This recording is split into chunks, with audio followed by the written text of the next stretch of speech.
तो मुंबई से बारामती पहुंचने में सिर्फ 33 मिनट में अजीत पवार की जिंदगी पर विराम लग चुका था। एक ऐसी उड़ान थी जिसने पूरे देश को स्तब्ध कर दिया। हालांकि एयरक्राफ्ट एक्सीडेंट इन्वेस्टिगेशन ब्यूरो ने हादसे की जांच शुरू कर दी है। हालांकि शुरुआती जांच में पता यह चला है कि हादसे के समय विमान VTSS के पूरी तरह से उड़ान के लिए फिट था, लेकिन विपक्ष ने हादसे में साजिश वाले एंगल की तलाश शुरू की है। पहले TMC और फिर समाजवादी पार्टी और उसके बाद कांग्रेस और शिवसेना UBT ने हादसे पर सवाल उठाते हुए बीजेपी को कटघरे में खड़ा कर दिया है। सवाल अब यह है कि हमारे सियासतदान ऐसे दर्दनाक हादसे में भी सहूलियत की सियासत कहां से ढूंढ लाते हैं।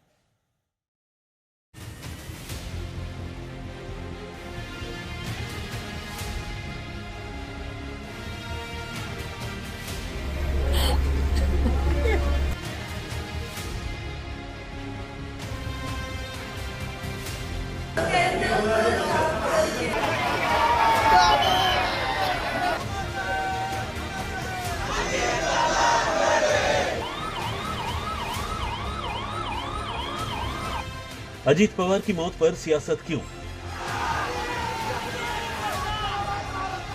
TMC को हादसे में साजिश क्यों दिख रही? हादसा बहाना, विपक्ष का मकसद बीजेपी पर निशाना।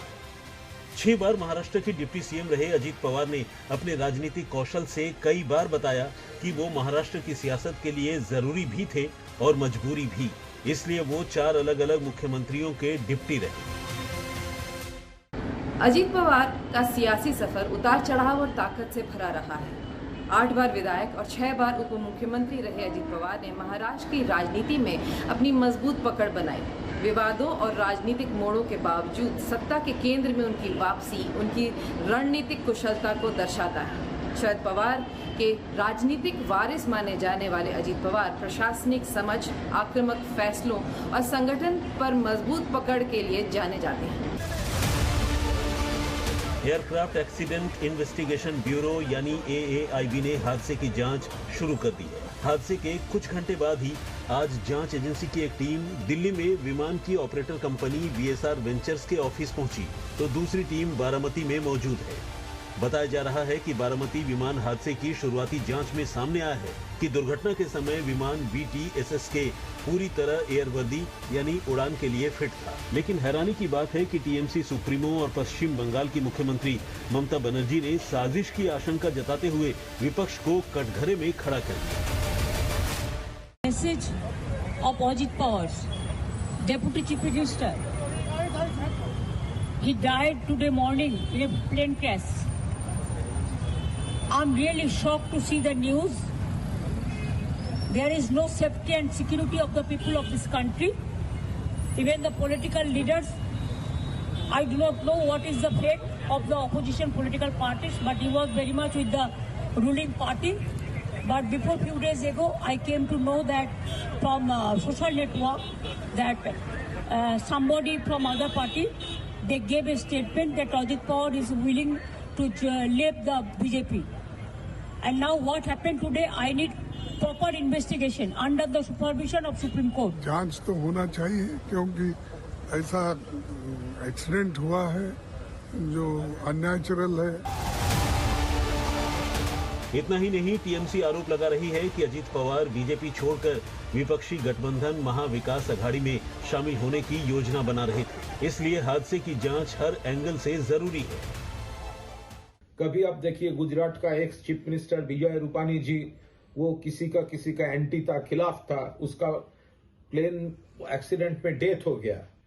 और कुछ दिन पहले एक न्यूज सामने आया कि अजीत पवार जी भाजपा छोड़ के वो जो भाजपा का ऑपोजिशन महागठबंधन है उसके साथ फिर ब्रिज अप करने का इरादा में है। ऐसे एक टाइम पे वो ऐसा एक्सीडेंट का खबर आया, तो इसीलिए प्रॉपर इन्वेस्टिगेशन का जरूरत है। समाजवादी पार्टी के अध्यक्ष अखिलेश यादव ने भी हादसे की जांच की मांग में ममता के सुर में सुर मिलाया। आज के समय पे जहां हम इतने जागरूक हैं, टेक्नोलॉजी को इतना समझते हैं चीजें, तो उन्होंने ठीक ही मांग की होगी, क्योंकि VIP के साथ इस तरह की घटना न हो। तो एक बार को ये बात तो साफ होनी चाहिए कि आखिरकार ये घटना क्यों हुई। पूर्व में भी कई हमारे वीआईपी इसी तरह उनकी जान गई है। तो आखिरकार ऐसी जांच हो जिससे निष्पक्ष पता लगे कि आखिरकार घटना किस वजह से। विपक्ष के सवाल उठाने से अजीत पवार के चाचा और उनके सियासी गुरु शरद पवार आहत दिखे। शरद पवार ने कहा कि हादसे पर किसी तरह की राजनीति नहीं होनी चाहिए। ऐसा रास्ता नहीं अवगत है। लेकिन टीएमसी और समाजवादी पार्टी के सवाल उठाने के बाद से दिल्ली से लेकर महाराष्ट्र तक सियासी पारा चढ़ गया है।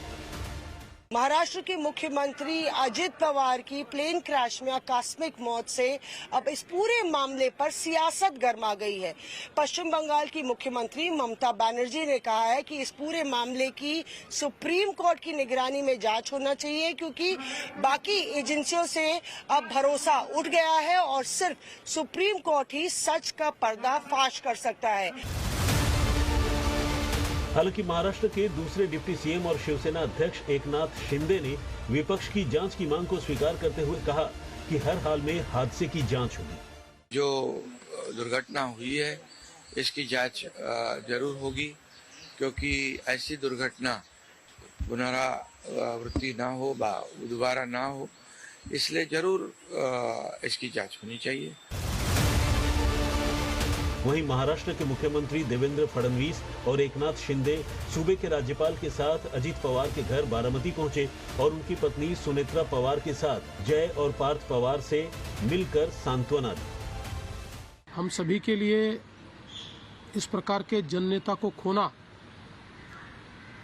एक अपरिमित इस प्रकार की हानि है। व्यक्तिगत मेरे लिए वो एक बहुत ही दमदार और दिलदार इस प्रकार के मित्र थे और हम दोनों ने साथ में काफी संघर्ष का काल भी देखा है। बीजेपी के सहयोगियों में शामिल चिराग पासवान ने भी माना है कि अजीत पवार प्लेन क्रैश मामले की हर एंगल से जांच होनी चाहिए। डीजीसीए की तरफ से भी शायद ये बयान आया है, अगर मेरी जानकारी सही है, कि कोई टेक्निकल फॉल्ट हुआ था। बट हाँ, अगर किसी को अगर ऐसी आशंका लगती है तो जरूर जांच भी कराई जाए। अजीत पवार के अंतिम संस्कार में गृह मंत्री अमित शाह भी शामिल होंगे। इससे पहले पीएम मोदी ने भी अजीत पवार समेत 5 लोगों के निधन पर दुख जताया। अजीत दादा ने महाराष्ट्र और देश के विकास में अपना बड़ा योगदान दिया है। मैं अजीत पवार जी के परिवार के प्रति संवेदना व्यक्त करता हूं। अजीत पवार कई साल से महाराष्ट्र के सीएम बनने के लिए बेकरार थे। वो मजाक में कहते थे कि उनके बच्चे पूछते हैं कि क्या वो हमेशा डिप्टी सीएम ही रहेंगे।